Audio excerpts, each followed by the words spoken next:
கூடங்குளம் இரண்டாவது அணு உலையில் 6 மாத காலத்திற்குள் மின் உற்பத்தி துவங்கும் என்று கூடங்குளம் அணுமின் நிலைய தலைமை பொறியாளர் காளிராஜன் தெரிவித்துள்ளார். நெல்லை மாவட்ட அறிவியல் மையத்தில் டெக்னோஃபேர் எனப்படும் தொழில்நுட்ப கண்காட்சி வியாழனன்று துவங்கியது. ஆழ்குழாய் கிணற்றில் தவறி விழும் குழந்தைகளை மீட்பது, காற்றாலை மின்சாரத்தின் மூலம் வாகனங்களை இயக்குவது மற்றும் சமையல் கேஸ் அடுப்பில் ஏற்படும் திடீர் விபத்துகளை எவ்வாறு தடுப்பது ஆகியன குறித்து மாணவர்கள் விளக்கம் அளித்தனர்.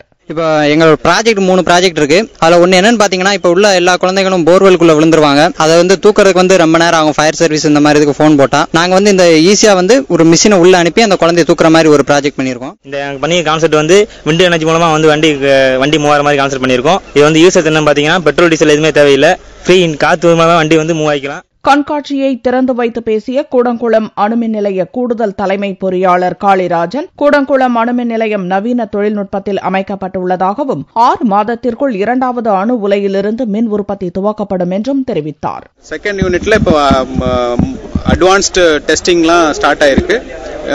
இன்னொரு 6 மாசத்துக்குள்ள அதுல இருந்தும் பவர் ஜெனரேட் ஆகிறதுக்கு வாய்ப்புகள் இருக்கு. முதலாவது அணு உலையில் எவ்வித தடையுமின்றி தொடர்ந்து 1000 மெகாவாட் மின் உற்பத்தி நடந்து வருவதாகவும் காளிராஜன் குறிப்பிட்டார்.